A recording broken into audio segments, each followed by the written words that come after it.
Okay, we are back at it. Last video, got the floor pan all welded in. Now obviously we need to get the seat risers in place, and I've got a couple to choose from. I'll go into details on that a little later, but first off, I gotta clean up my mess. Okay, test fitting in these two floor pans. I've got the Dynacorn here, and I'll go into comparison between the two in a little bit. The short answer is they fit almost exactly the same, which is curious, and I'll show you that. So I'm going to start on the driver side because that is the one that fits best. I already know I'm going to require a lot of fiddling over here on the passenger side. Let me show you what the driver side fit looks like. So looking back to front, well, I guess starting on the side, it is pretty close to being flush, and this is just an initial test fit. I need to measure my front and back and just make sure it's in the right spot. But the rear is actually really close to fitting flush along there. That looks great. The little tabs, probably just a little bit of bending, but not a big deal there. Coming around to the front is where things get interesting. So it is touching on this corner.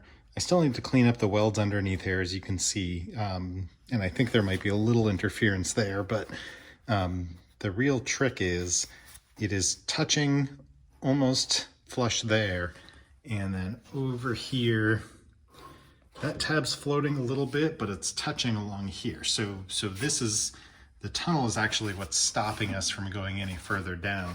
There's a gap there, and then obviously, let me see if I can show you, can't put a finger here. As I go towards the floor support, I can get almost to the second knuckle at the floor support, and then it closes back up here.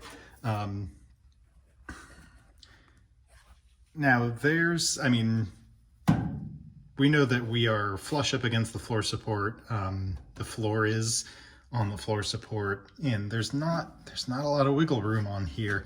But let me show you. If it were, in order to get it flat, I would expect this to meet this little drop down and then go across and then come back up to meet. So I would expect this to be a little bit lower and follow that contour. Which is not exactly what I'm seeing. Let me bring this floor pan outside the car and show you.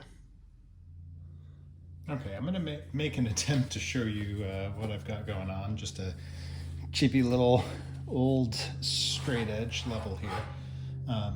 So this is the Dynacorn floor support, and if I just kind of put this against, I don't know if it shows up on the video, but it does have a shape to it that bows out and comes back. It's almost serpentine. But if I hold it there, we've got maybe a 1/4 inch, maybe a little less than a 1/4 inch here by the floor support. So it's definitely not the thickness that we have, not the gap size that we have. But let me see if I can do this comparison. Here is the one that came with the full floor, that looked very similar. Obviously it's not in weld through primer, but if I put the straight edge up against, I've got almost exactly the same gap, maybe slightly bigger, but nothing that can't be, bent back. The curious thing is it has almost exactly the same shape as well, going along here. It just seems like way too much of a coincidence to me, even how it kicks up right at the edge there. I would be surprised if these didn't come from the same stamping, or the same die, or however they press it. They are just so similar.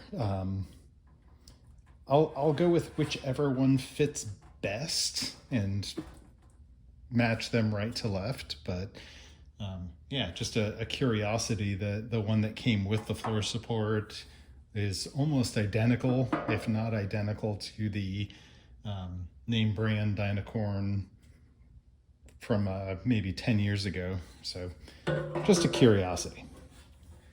One thing interesting, I know the rear lines up great, so there's no need to adjust the rear, but it's possible that I had an issue when I put the floor in that causes it to bow in a different direction, but I don't know. I'll see if there's any way to easily press this down. What I don't want to do is change the shape of this too much in an attempt to make it fit. But let me see if I can put it in place and maybe lightly clamp using the holes on here, and see if this or the floor shape will change any. I don't know. I'm kind of grasping at straws maybe a little bit just to see what'll work. So we'll go from here and see what happens. Okay, at least on the driver's side, I think I'm going to go with the Dynacorn. It just seems to fit a little bit better. I mean, barely, but there it is. So I noticed that this flange was contacting a little before the other flange, so I bent this up and out of the way just to get a little bit better fit. And if I kind of attempt to do this on camera, if I put body weight, just kind of, I'm kneeling on it, we are now just about touching on the floor there. And if I take a measurement, I get just about 5 1/4. Now, if I contort properly and do the same here, I am 4 7/8. So that tells me we are 3/8 out of level, just for funsies. Let's see where these are. Just beyond 6 3/4 and about the same, a little bit of play, but I know I still have a little tiny bit to make up there, and I'm not pressing down all the way on the back. So wait a minute. I think if 2 of the holes are level and then 2 of the holes aren't level, that means they're not on the same plane, right? Okay. I put one of these seat risers on some jack stands and adjusted them. I've got my laser level here. I want to see, theoretically, if these are all in the same plane, I should be able to get them all the same height off of, the same level. So just looking here, if I put directly over that hole,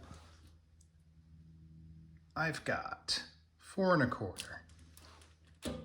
On this one, 4 1/4. And on this one, 4 1/4. Or maybe less than a 1/16 off on those. This hole, let me get it vertical, 4 1/2. What is going on here? Okay, I put this EDP coated one, same setup. I didn't adjust any of the RV stands or jack stands there. Check this out. 4 1/4. 4 1/4. 4 1/4. A hair over, less than a 1/16 over. And what do you know? 4 1/2. I'm not sure what's going on. You know, I suspected these were the same stamping. Now I'm convinced. Okay. The way it stands right now, there's no way to get your seat rails parallel because they're going to be twisted. All right, to make this template, I just taped up a piece of cardboard and took a Sharpie and a shim and just moved it along to make a line all the way across. And it should, obviously it's not going to be exact, but it should follow along pretty closely. So I'll cut along that line and see how close we got, and adjust as needed. Okay, that actually worked pretty decently.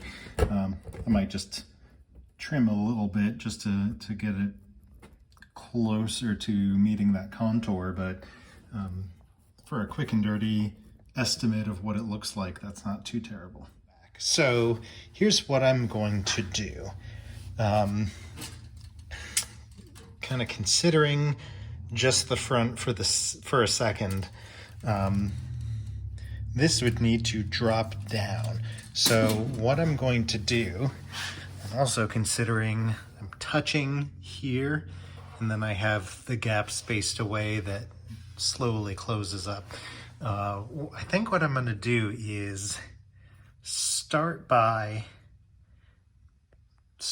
making a relief cut from here across to here, probably right at the, basically cut out a wedge so that will allow, see if I can describe this properly, that will allow this tab to bend up and this corner to drop down a little bit. I'm going to do that and see how far it gets us. There's also a little tiny notch I want to make there so we don't contact the floor, and then similarly back here. And while I'm at it, I'll go ahead and grind these welds flat, and then the welds on the inside where the floor is up against the rocker, just so I'm not hitting anything as I'm trying to press this into place. That's going to be step one. See if that gets us close to where we need to be. I will look again or check it against my template that I made over there. I kind of wish this weren't had this twist in it. That kind of makes things a little more exciting. But here we go. Okay, I have been playing with this floor support, or jeez, we're off to a great start. I have been playing with the seat riser. You maybe saw I've been making relief cuts to match this contour a little further. And then the big ones here, that's going to require a wedge to fit back in there just because of how much I had to take up. And I don't have any, just with the single clamp, I'm not putting my weight onto it or anything. And we have a little beyond 5 1/4 here, and then back here just shy of 5 1/4. We saw before, it's got a little twist in it. The end result is I might wind up putting an extra floor protector when I put the seats in to level it out. We'll see. We are flush along here, and this is going to weld back in flush once I weld it back in. Similar here. This flange right now is not connected on that seam, but we're just spaced out a little bit here. I'm not going to freak out about that, but what I'll do is push it back up against and then stitch weld and make sure it's welded in place. So a little fiddling, a little custom work, if you will, to get the seat riser to fit flush against the floor. Frankly, it's my own fault for not doing this before or as I was doing the floor. Okay, I got this front flange stitched back up on both sides. I'm going to grind these a little bit flatter, but I'm not too worried because they're going to be, hidden underneath, well, carpet and insulation, etc. So yeah, I'll keep working on that, grind it flatter, but I'm pretty happy with how close it is now. Like I said before, there's a little gap here, but the majority of the flange hits there and then here all the way to the edge. So it's following that contour pretty well. I just wanted to mention there are a lot of comments on some of my other videos providing pointers on my welding especially, which admittedly needs some work, and some pointers, some tips for heat settings and whatnot. And I've got some welds especially that are really don't have good penetration. This is your regular reminder. I am not a professional. A lot of this I'm still learning and figuring out and chasing settings, and I grind out and have to re-weld plenty. So if you're looking for pointers, tips and tricks and how-tos, hopefully this shows you something, but I am not the go-to definitive expert on any of this. And don't get me wrong, I absolutely appreciate all of those comments and all that feedback. It is extremely useful. All right, I think that is it for this weekend. We're going to come back and continue working on the seat riser and get it in place. I think before I weld in this one, I'm going to fit the passenger side as well and make sure that they are level. I don't want to get back into the same spot I was chasing things. I want to make sure I've got two pieces that are test fit together and that match up side to side with one another before I commit to one. So that'll probably be the next step when I come back. All right, thank you so much for watching. If you're still with me, I appreciate it. If you did enjoy this video, I'd also appreciate a thumbs up.